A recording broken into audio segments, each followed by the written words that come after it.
Alright guys, so we are back and today is a very special video. It is something different that you guys have never seen me do. It's the first time I'm actually doing this. It's my first interview and I just want to thank you guys for allowing me to grow and really branch out with this channel. It's the first of many, hopefully, and I was honored to be able to interview the great Leon Wills. I call him the mad scientist. He is one of the people not a lot of people know, but is one of the key reasons why guys like KSI Gib have such crazy cardio, such great health and fitness when they come into their boxing matches. So this is a really special interview for me. It was my first one. I hope I did well. I hope you guys like this. Without any further ado, here we go. Episode 1 of the W.A.D.E Concept Conversations. Let's go. Ladies and gentlemen, today is a very special episode. I have my first interview I've ever done. You guys know him as Leon Wills. I know him as the mad scientist behind UK's best YouTubers turned boxers. The man that is a strength and fitness and conditioning coach extraordinaire. My man Leon, how you doing, brother? Thank you, sir. Great intro, great intro. Thank you. It's an honor to be your first guest. That's crazy, man. You're my first one. And the funny thing about it is, man, I've been looking at, getting into the interview space. And part of the reason I want to do that is to meet people like you, man, that I would never in my life be able to meet because, we're across the pond here. Maybe That's one true. day, but not in the immediate future. So this is awesome, man. I appreciate you coming on. Yeah, no, you got a good channel, man. Hey, you know what the funny thing is? Gib was the one who put me onto your channel. Really? He said, yeah, there's a guy who does some good breakdowns. So I said, yeah, let me watch it. And yeah, you talk a lot of sense. Appreciate you it. do talk sense. There's not a lot of people that talk sense in man. this game, but you do know your stuff. You do. I appreciate that. Gib is. I don't want to give out any information, but Gib has reached out to me. We've DM'd back and forth. He's a great guy, man. I love rooting for the kid. He's got all my support, and I'm sure he's got all of the UK. So, yeah, man, big ups to Gib. But the main reason I wanted to interview you today, man, was there's not a lot of people that know exactly how important you are to the YouTube boxing scene, how important you are to the UK especially. And I feel like, that kind of gets overlooked. And I love these kind of in-depth conversations where I can talk to people that have a real impact on how, guys like Gib, guys like KSI, guys like, JMX even, who, really doesn't get as much mention, have been able to go into this boxing scene and really, make something of themselves. You're a big part of that. So talk to me a little bit about how you got involved really in this YouTube boxing scene and combat sports in general. Yeah, so I got involved by me and Vidal was working in the same gym. It was both PTs, and it's like I'm a personal trainer. I was doing strength S&C, and also I was doing pad work. I was teaching boxing and doing Muay Thai. So I was using the cage a lot, and Vidal used to be a PT, and he was using the cage at the same time. So then he sort of saw my skills and my pad work, and we clicked. We clicked as friends. Then he was training a lot of the YouTubers at the time. Then he got passed on to KSI. Then he needed a second man in the corner. But already before then, I've already held pads for him, so he knows that I know my stuff as well. So y'all already there. Yeah, it's just easy, yeah. And then we just gelled. He brought me on board. And then the very first fight of KSI, I was just in the corner. I weren't involved in the training. And then the second fight, that's when I got brought in with a bit of the pad work and stuff.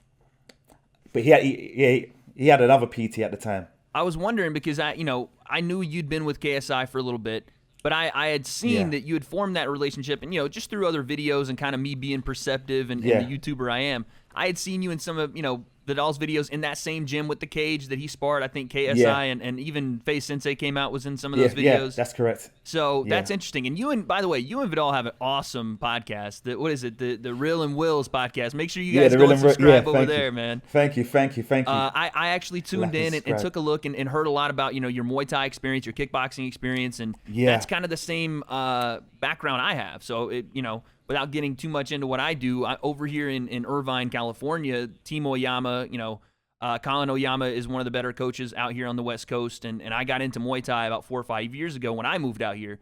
So that's kind of how I jumped into this YouTube boxing scene from the combat sports. So it's interesting that you just basically told me that you were just in KSI's corner for that first fight with Logan, right? Yeah, for the I'll see him and Vidal train. I'll add my little 2 pences in, but I wasn't really involved. Right. I wasn't involved. Okay. I was just in the corner, like an extra guy. What I could definitely tell from the first fight to the second, again, this is just a tribute to you, is your personal touch on KSI's, not only his power increasing, but you could also see his cardio and stamina increasing. It wasn't like in that first fight, we can all go back and watch, you know, he was there, he was ready to go, he had heart, but that difference, that switch from, you know, just having heart to really coming and walking Logan down and starting to actually land some big power shots throughout that fight, I think that has to be pointed right in your direction, man.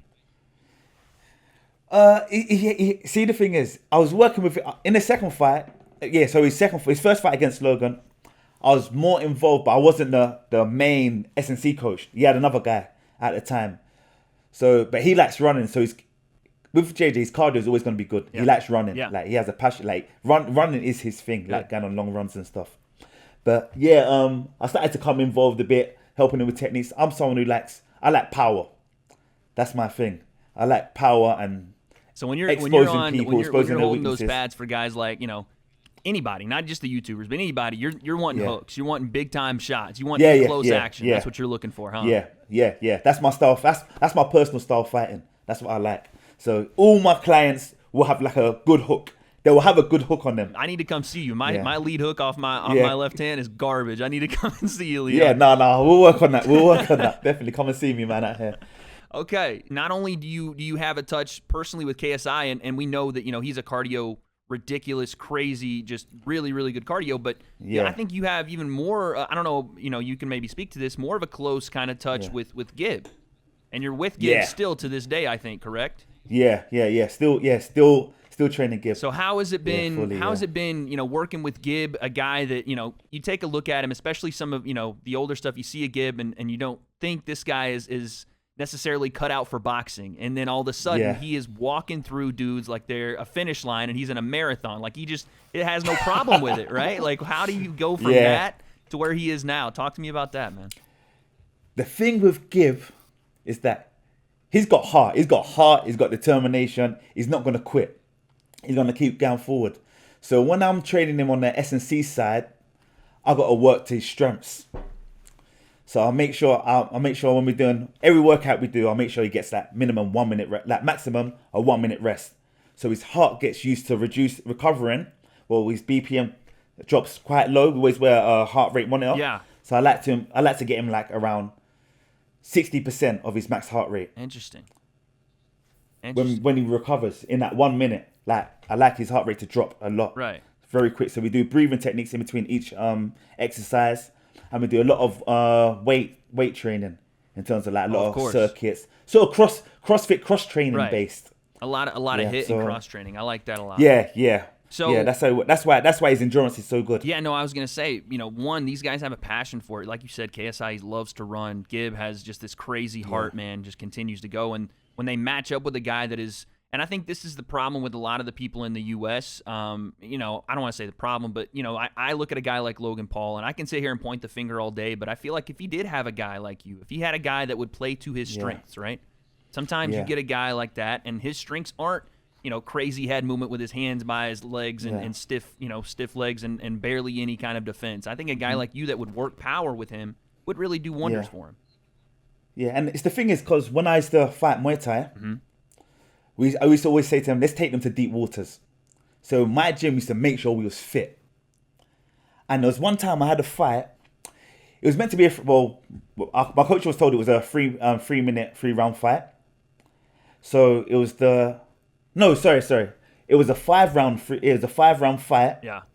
So it was a round 3, and I thought, let me take this round off and save my energy for the last 2 rounds.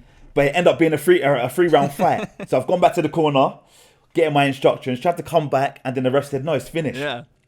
So for me trying to save my energy, I paid the price and got the loss. Yeah. No, 100%. So I always thought, you know what? I need to make sure my fighters and myself are all fit for every round. So that's when I started to run more, do more sprints, like for my own training. So I thought, now I use that philosophy for all my fighters. We're going to outwork our opponents. We're going to be super fit. You know what I'm saying? Your fitness is not going to be questionable. Like walking to the ring, that's a box you've already ticked off. No, that's the thing. I try to tell people this all the time, man. And I've been around the game long enough to see it in the gym, and obviously covering the sport to see it on you know, in the main stage live. When guys get tired, I have this saying. I don't know where I got it. I might have got it from Chael, but it's basically that guys fear fatigue more than they fear other fighters, right? That fear of fatigue is so much more ridiculous to get over, because once you've hit it, and Logan has done the same thing and other guys have, once you hit it, you're almost scared to go back there because you're helpless. You can't defend yourself. And at that point, yeah, you're a sitting duck. I mean, I hate to say this, but you can look at recent fights like, Deji and his fight with Vinny Hacker, and the kid wasn't the greatest boxer in the world, the Vinny Hacker kid, but he had enough cardio, enough to weaponize it. He had enough. He had enough. Right? Yeah, so, that's true. That's how I look at it. That's true. Yeah, but cardio is very important. No, yeah, I agree. But you were talking just a little bit there about your own fitness, and dude, I have just scrolling through your Instagram, I'm seeing you doing the rings. I thought you might have been trying out for the Brits like Olympic team. I didn't know what was going on.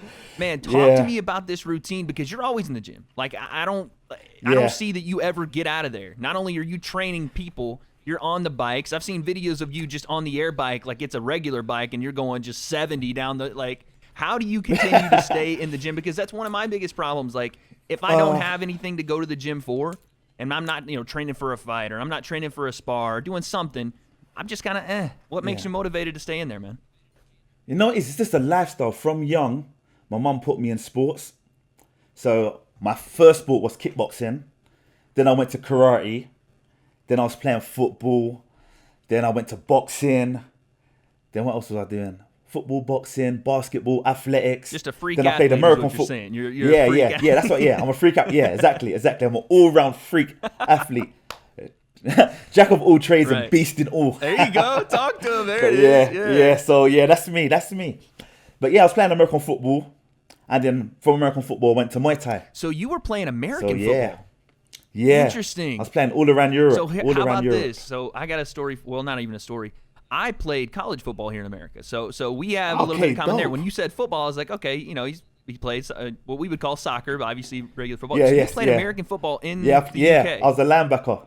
Yeah, really? Linebacker. Okay. Hey, listen, now I might have to end off the call now, because I was a wide receiver, and I don't like you guys, man. I'm not trying to come across the middle of one of y'all.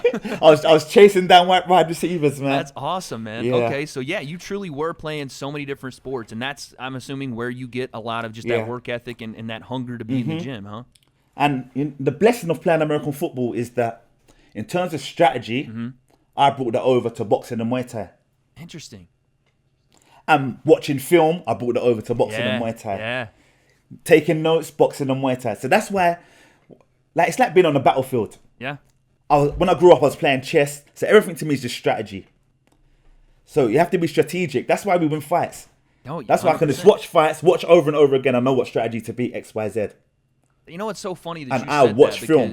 I'm obsessed with it. I was a gym rat, or I was a film rat too, and I didn't ever think about, like, my channel is basically being a film rat. If you think about it, like, it is. And now that you say that, I've always been like, why am I so interested in breaking things down? And I go back to my years in college football, and 13 years plus. That's where it comes from. I'm telling you, it comes right from it. That makes so much sense. Exactly. I never knew why I was so intrigued by it, but that makes you're explaining it for me. You got to do a breakdown on my breakdowns of other people. Leon, you're killing it more than I am, man. yeah. So that's where it comes from, and you can, when you play American football, you can link certain sports, right? Especially like with explosive training, I bring that into fighting as well. So that makes a lot of sense, man. So like you said, you're a jack of all trades, a beast at all of them. You get into the YouTube boxing, you get in with Vidal. And you guys have started your podcast together. Talk to me a little bit about that relationship, and because we're big fans of Vidal here at the W.A.D.E concept. I mean, I know that this might be blowing smoke to some people, but I truly believe it. That guy's a world champion. He's got it written all over him. I'm so interested by him and what he's going to do in his future. He's so young. He's younger than me by, 5 years, and he's still killing the game. So talk to me a little bit about, like you said, you met him in the gym, and how you guys have really. Yeah, I met him in the gym. And the funny thing is, like, working in the gym where I worked at was like a shark's pool. So not many PTs got along and stuff like that. It's competition to get clients. But me and Vidal just clicked. We clicked straight away, and we're like brothers since then. We're brothers, yeah. And we're just honest. We're honest to each other. We speak the truth. You know what I'm saying? So, yeah. I can tell you guys good relationship. I can tell you guys were honest, and this is, again, just something that you don't see a lot here in the States, is true, honest, coaches, true, honest camps that are going to be honest with their fighters and really going to tell them, what it is and how to get to where they need to get to, and if they even can, or how hard they're going to work. when I saw Vidal slap the living shit out of KSI, I was like, oh, Yeah. no, we're about it. Like, this is what a training camp Yeah, honestly like, should yeah, look like. of course. And not Of that course. you should just go to slapping the shit out of your fighters, but whatever it takes to wake that fighter up in that session, whatever it is that you're going to have to put in and instill in them. And you're talking about, and again, relationships is how you do this, because KSI, one of the biggest YouTubers on the planet, and Vidal sitting there as his coach and you know, laying down the law and saying, this is what we got to do. And you're right there with him in that same frame talking about, no, you got to get your head on. I don't care if you, I think he had run the day before. I don't care if you run, whatever. Yeah. You got to get in and get the spar done, because you got to, you know, the fight of your life coming up. That takes, like I said, relationship, trust, and just you guys being honest with each other. I love that, man. Yeah. But you know what it is? See, me and Vidal, we love the sport. We're obsessed with the sport. Yeah. So we don't care if you're a YouTuber or whatnot. Like, the ring is a dangerous place. Heck yeah. He said, you can't play boxing. It's dangerous. No. And then it's like, I find that sometimes with YouTubers, because they haven't been in the sport long, they don't really understand the sport as much. They haven't really been through the proper grind of grinding in the sport. Yeah. So, yeah, but I find that me and Vidal, we're very similar. We're very similar. Yeah. Very, very And I similar. think- Very competitive as well. Yeah, I was gonna say I think you guys fit hand in hand too, because you guys are both there to complement each other. Vidal obviously being a younger guy that is in the sport, you being a guy that's been here, done this, you know what I'm saying, been in the sport Yeah. for a while, been in multiple sports. Yeah. And not only can you feed off each other, but you also bring both competitive edge to your fighter. Sometimes Yeah. you need that, man. It's not like I've had coaches that were, you know, players, coaches, guys that were, you know, rah-rah with the boys and everything. And I've had guys that were kind of hard asses that kind of sat back with their hands crossed. You guys have a little bit of both of that. You're going to tell what it is, and you're also going to be there. And I Yeah. saw both you guys probably 40-inch vertical leaps when KSI beat Logan in that second fight. I've never seen people jump higher in my life, man. Now that you're in the YouTube space, we're talking Logan, we're talking KSI, Gib.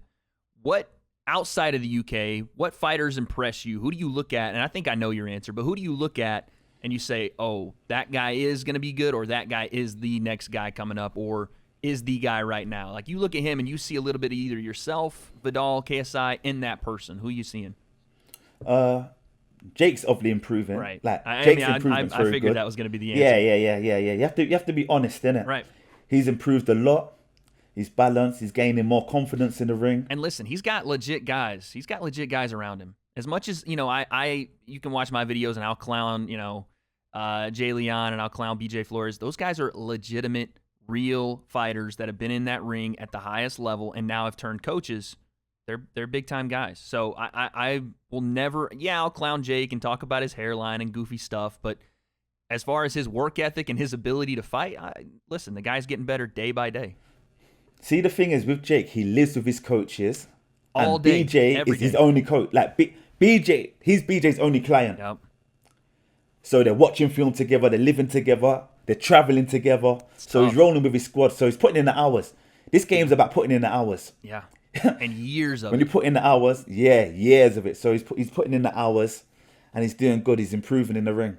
I don't is. think, as a fighter myself, he's nothing special to me. But in terms of that realm, he's doing good. He's doing the right stuff. And that's what I think. He's doing the right stuff. That's where, you know, people get caught up in you know, seeing Jake and what he's done to, again, Ben Askren and some other guys. I think while he is very, you know, improved for where he is in the boxing scene, I think people get caught up with the, you know, the hype of it, the social media side of it, and all of a sudden Jake is the next cruiserweight champion of the world. You know, Yeah, exactly. Which is not, people don't not understand. even close to what's going to happen. But Yeah. when I do see him fight, and I see, you know, KSI, and man, a year and a half ago, these guys were on a collision course. I was like, this is it. This is going to be the thing. I still do think at some point, you know, hopefully they will fight. And I'm going to be honest with you, just like I would be on my channel. I don't think KSI is ready for that at this moment. I think with everything he has going on, and like you said, boxing, he's got everybody in that one space. Jake does, and he has for 3 years. KSI is going to take what I assume to be another fight. And I don't know if you could talk about this, so stop me if you No, we can't. can talk, But if obviously KSI is going to have to take a fight in some point before he fights Jake. Who do you think that fight is best suited to be? Not that you not that you have to say if you know what it is. You don't have to tell me. No. I don't know. I don't know what it is. I don't know what it is. But from me, what I would suggest is that if he's going to fight Jake, what I think the best option is, we go to Mexico for 3 weeks or a month, and have 2 fights in Mexico. Hey, I like that. That's the best thing to do. We go to Mexico, have 2 fights in Mexico, 3 fights in, yeah. Then you'll see on Box Rec, you'll see bam, KSI 4-0.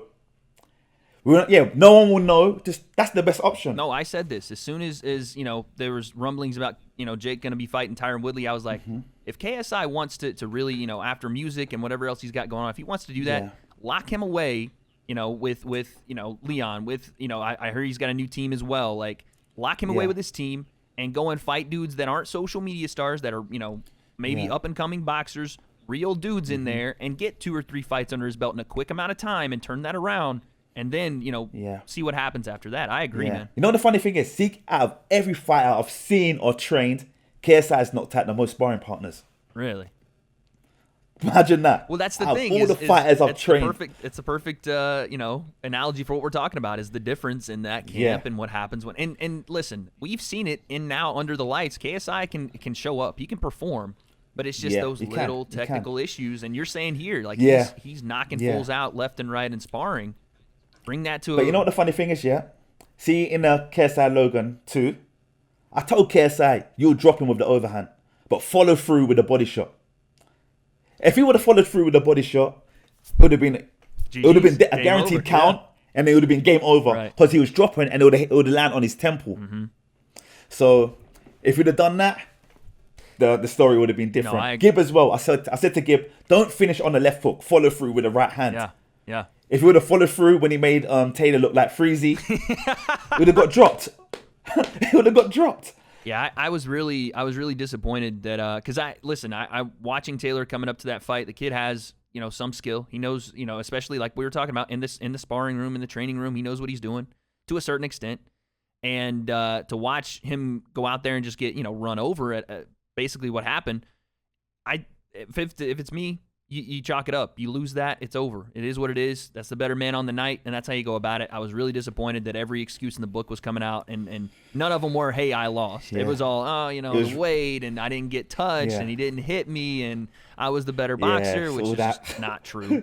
But it wasn't with true. With a performance like that, right, and Gib, like I said, he showed out. The guy came across, laser focused, by the way. I was something very, really impressed with just how focused he was throughout. Like even on the stool when you guys are talking to him, it's got them laser beams across the ring. Like there was nothing stopping him, which I understand because of the Jake fight.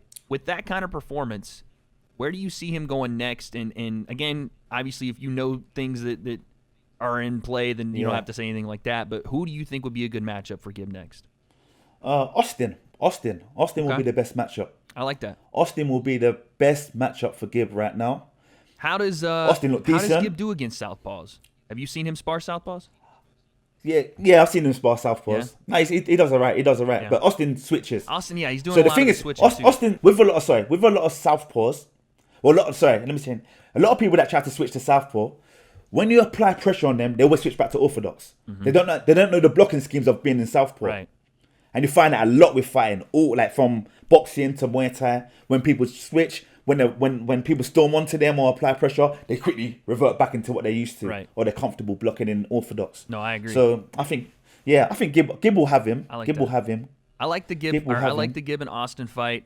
I honestly, there's a lot of the guys that were on that YouTube TikTok card that I think Gib could come out and put a I don't want to say a beating on, but could stomp out pretty quickly. So right at the top is where he belongs, in my opinion. I do want to ask you this, just because it happened yesterday. I just put a video out. What did you think of this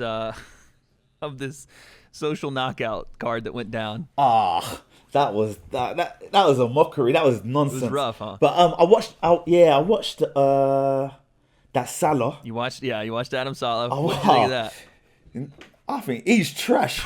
He does a lot of talking. Right. He does because I heard that he's meant to have like a pro fight before. I've seen him doing a lot of talking about boxing and whatnot, how he's the best boxer and whatnot. Right. Then I saw that performance, I thought, wow. I thought, wow. Listen, Adam, he has some he can box, but that it's a 17-year-old he's in there with, and that was very surprising to see.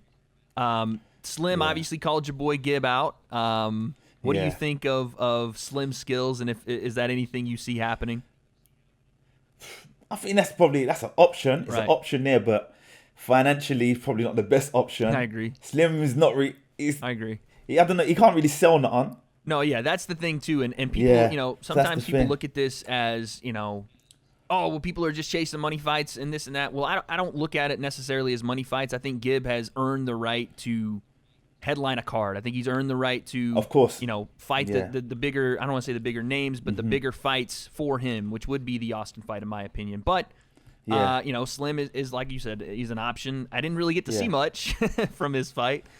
He came out through an overhand, and the guy turned his back and they waved it off. You know, that guy wasn't a fighter. No. That guy wasn't a fighter. They said, they said he was an MMA fighter. Being a Muay Thai practitioner yourself, did you see any MMA skills there? Nothing. I saw nothing but cowardice. I said on my video that the only MMA he's ever done was on UFC the video game, I think. So no, that's true.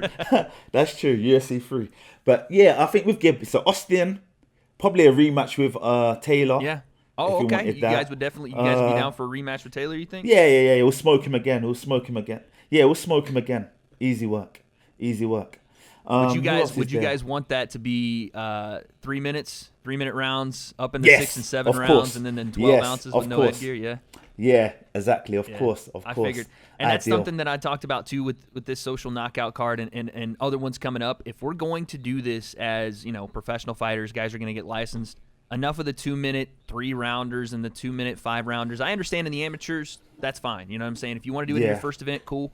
But once you have guys like Gib and established fighters, let's go in and see what's what. Like, let's go in and push that pace. Let's put 3 minutes on the clock and take the headgear off and see what it is, you know? Yeah, they should be able to do 3 minutes. They should be training. Yeah. Because, I mean, and that's what was surprising about Adam Sala in his fight, a 2-minute, 3-round fight, and he was gasping a little bit, you know? He was having some trouble. And then we hear that he wants to spar KSI coming up in August, and I looked at it and was like, it's got to be one of the worst ideas to go and spar a guy that's known for his cardio and is probably 30 pounds plus bigger than you when you just had trouble with a guy that's around your weight in 2-minute rounds for 3, you know? It's not a good look. You know, it's sad, but he'll get put in a coma. Dang. I'm telling you, it's not worth it. It's not worth it. Yeah, I didn't think it was either. He'll get bodied. Like, he will get bodied. Yeah. Bodied. Him and Slim can try and go back to back. They both won't survive 1 round with JJ. I'm telling you. Hey, man. They won't be able to take a flight back home. Dang. They'll have brain hemorrhage. I'm telling you. It's not even safe. It's not safe. It won't be safe for them.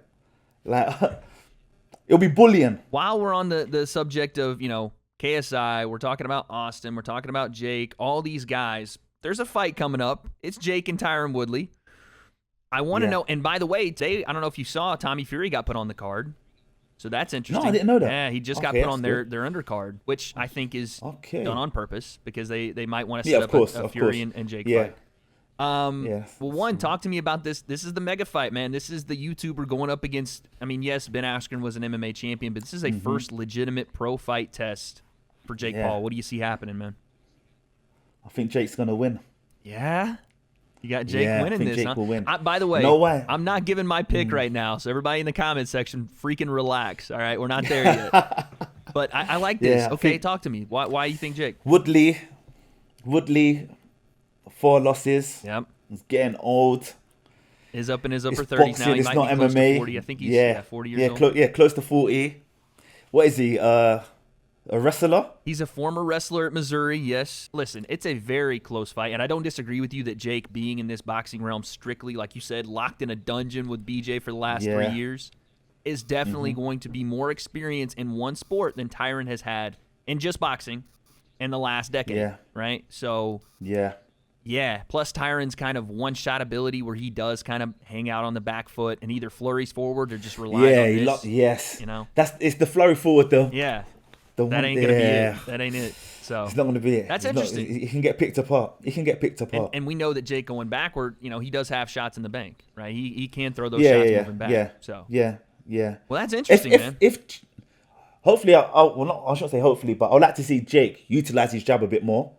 If he starts to know how to work behind his jab properly and be more active with the jab, then he'll tuck Woodley in easily. So yeah, man, shoot, we've been kicking it for a little bit. I want to get to a little bit more about what you and Vidal are doing over on Real and Wills, man. Do you guys have any kind of special things coming up? Or you got any guests lined up? Yeah, no, it's going all right. We're climbing up the ladder slowly and surely. But yeah, well, hopefully we've got a few good more interviews coming. If you ever need one, your boy is here. I'm always here to talk about my uninteresting life over here on the West Coast, where I'm behind a camera. No, we'll bring you on. We're definitely going to bring you on. We're going to bring you on. But you know what it is? It's just like, obviously, we're focused on Vidal's boxing career at the moment. So he's getting better and better by the week. Let's talk about that, man. Is he looking to get in soon? Is he got something lined up for the next couple months? Yeah, hopefully. It's nothing's lined up, nothing's signed yet, but hopefully in the next couple of months. Yeah. But yeah, he's training good with his dad. Yeah. It's just so that now he's back with his dad. Good. Training. It's like the levels just right. increased dramatically. We've had good sparring sessions against like Olympians and like title holders. There you go. So yeah, we've had some great sparring sessions in, and Vidal's come out on top in all of them. I watch Vidal, and I watch how effortless things are to him. Right, the things that make my eyes pop like a cartoon. The counter right hands, the timing with the jab. Oh yeah. His ability to pull and counter. And so whatever you've watched, that's old news now. Oh, that's man. So old news. See, now you got me excited, man. The software update is crazy. The software update is crazy. Oh, okay. He's running new Windows software, huh? Yeah. We're not on Windows 10 anymore. We got that exclusive. We're not on Windows 10 anymore, so yeah, I like it. I can't wait to see him in the ring. So I like that. Yeah, it's gonna be good when he showcases his talent. I was gonna ask about this too. Now that Vidal is a pro, and you brought up the Olympics. At this point, it's probably far fetched. But has he ever talked about maybe doing something like that, boxing in the Olympics? That was the initial plan before. Really? Before he met JJ and before he went to America. Really? And got the opportunity to sign. Yeah. To be in Tokyo 2020. You think that was our goal. Yeah, I was gonna say that was our goal. You think? Yeah. You think we were looking at a medal there had he done that? Yeah, definitely. But the thing is, because he got signed, we changed the style to suit pro fighting. So he's always because around the time, and you got to hold your feet a bit more. You got to be a bit more aggressive. When you watch Olympic boxing, it's more tippy tappy, in and out. You know what I'm saying? It's more point scoring. Yeah, exactly. So that's why his style had to change as well. Yeah. No, I always thought about that, because I remember, and what is he, 23 now, 24? Yeah. Because I was looking at him, years ago, and I was like, man, how is this guy not going and looking at maybe doing the Olympics? It was a perfect timing thing. That was the plan. Like you said, COVID. Yeah, that was the plan. Now it's probably, once you become, and that's why most pros don't, go to the Olympics and box, because the style is so different, right? And it's almost like, this is a reference for baseball in the States here, but you go and do the home run derby, you change your swing completely. You're trying to knock it out of the park, right? Versus just trying to make contact and hit the ball. It's kind of the same deal there, but yeah, man. I've done a couple of breakdowns on Vidal's videos or on his pro fights. Yeah. He's just a monster, and it always just excites me to watch him, progress, because you see him just smacking up, randos and dishwashers in that first fight, but as he's going through, and even this third fight we watched, he's that's a legitimate guy. He got on short notice, that he went in and this dude looked like the freaking Hulk. And Vidal's boxing his face off, and I can't wait. I haven't done the fourth one yet, so no spoilers, but I can't wait to see that one and whatever else he has coming up, man. Vidal, man, he's obsessed with the sport, man. Watch fights. We watch all the fights from the 70s, 80s, 90s. His boxing IQ is crazy, man. Have you ever tried to get him into Muay Thai? Have you ever tried to get him to start kicking? Nah, he can't kick. He can't kick. He ain't got the flexibility. He can't kick. That's so man. Funny. He just sticks to boxing. That's not. Hey, listen. Yeah. That's not bad. I was gonna talk just briefly before we head out here. A little bit about, like I said, what you got going on coming up in the future, outside of podcasts, outside of all that. By the way, I don't know if I told you this. I'm a personal trainer as well, right? I do it. On like the lower scale, I work with at-risk kids out here in that's California. Good, That's good. But I understand the personal training grind. Is that kind of what you're doing right now? Just keeping the clients coming? And are you now looking to maybe get a gym? Are you owning a gym? Or are you looking to get one? No, I don't. Eventually, maybe in the next 3 to 4 years. Yeah. I'll have a gym. I'll open up my own gym. Are you gonna put all that crazy S&C based, and you gonna put all that crazy rings and the whole stuff? Yeah. That's all coming. Yeah, that's all coming. Good. Elite training. Good. Elite training. Well, that's awesome, man. Anything outside of the personal training you got going on? Apart from that, I need to put out my programs. Start selling my programs online. Yep. So I'm looking for the right app to use. Okay. Or app to build. So yeah, I'm trying to find. That's why I'm having difficulty at the moment. Comment section. Finding the right place to put my. This is where you guys content. come Yeah, in. comment section, please. This is where you guys come in. If you have please. any kind of app, Yeah. if you guys know of any of that stuff, and also if you're looking for a freaking strength and conditioning coach to whip you into shape, everybody in my comment section wants to send me sparring footage.